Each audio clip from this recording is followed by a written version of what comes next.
Have you ever noticed when the calls start getting shorter? Not suddenly, not dramatically, just gradually. Dear son, I don't remember the exact day you stopped calling. I only remember the moment I realized I was the one dialing first. At first I told myself you were busy. Work, life, responsibilities. I was proud of that. I raised you to build your own life. I just didn't realize how quiet mine would feel when you did. The house didn't change. The walls are still here. The kitchen is the same.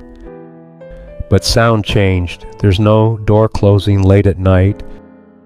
No footsteps upstairs. No laughter from another room. I used to complain about the noise.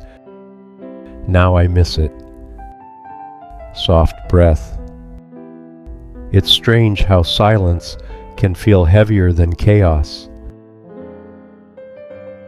There are things fathers don't say. We don't always know how. I thought being strong meant being silent. I thought providing was enough. I didn't always say, I'm proud of you.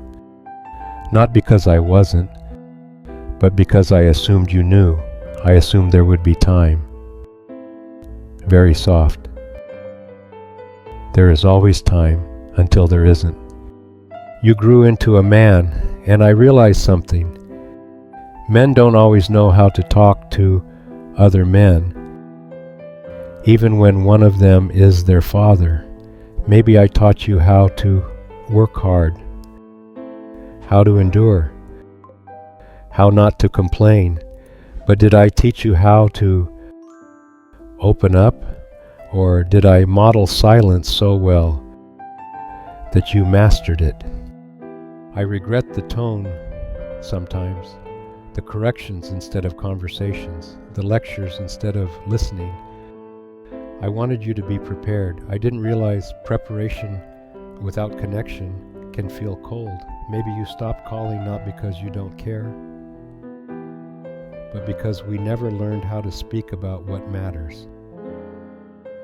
But I'm learning. Silence is not always rejection. Sometimes it's independence. When you were little, you needed me for everything. To tie your shoes, to fix your bike, to explain the world. Now the world is something you face alone. And maybe that's the point. Maybe the greatest proof that I did something right is that you don't need me every day. Still, I miss hearing your voice. Not because I doubt you, but because fathers never really stop being fathers, even when their sons stop being boys. I remember your first steps. You fell. You looked at me to see if you should cry. I smiled, and you stood up again. I remember your first day of school. You pretended not to be afraid, but your hand held mine a little tighter than usual. Back then, you needed reassurance. Now, I'm the one learning to let go. There is something I never had the courage to admit. The older you became, the more I began to see myself in you. Your independence, your silence, your way of carrying things alone. At first I felt proud, then I felt uneasy, because I recognized that distance. It was mine. You don't complain, you don't ask for help easily, you handle things internally, just like I did. For years, I believed that was strength. Now I wonder, did I teach you resilience, or did I teach you isolation? When your calls became shorter, I told myself it was normal, When they became rare, I told myself you were busy, but when they stopped, I didn't blame you. I recognized the pattern. You became the man I modeled. And that realization has weight. There's something else you should know. Your mother feels it too. She doesn't say much about it, but I see it. When your birthday passes and the call is brief, when holidays become quieter, when she sets the table and pauses for a second longer than usual, she misses your voice. Sometimes she replays old videos, she smiles, and then she goes quiet. She once asked me softly, "Do you think he's okay?" I told her yes, but what she meant was, does he still need us? And that question lingers in this house, not as accusation, but as ache. One night, your mother and I sat in the living room. The house was too quiet. She said something I didn't expect. Maybe we taught him to be strong, but forgot to teach him to come back. She wasn't blaming you, she was questioning us. We celebrated independence, we admired self-sufficiency, but we didn't emphasize connection. We assumed love was understood. We didn't always express it, and sometimes what isn't expressed slowly fades into assumption.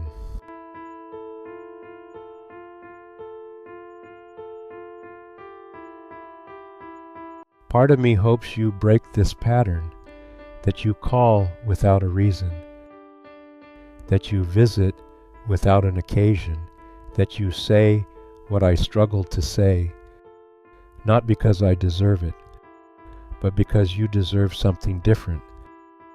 Your mother deserves to hear your laugh more often. I deserve to hear your fears, not only your victories. And you deserve to know that needing family does not make you weak, it makes you human. If one day you come back, your mother will try to act calm, but I know her hands will tremble slightly. When she opens the door, she won't rush, she won't overwhelm you, she'll just look at you a second longer than usual, taking you in. And when she steps aside to let you in, I won't waste the moment, I won't lecture, I won't correct, I won't protect my pride.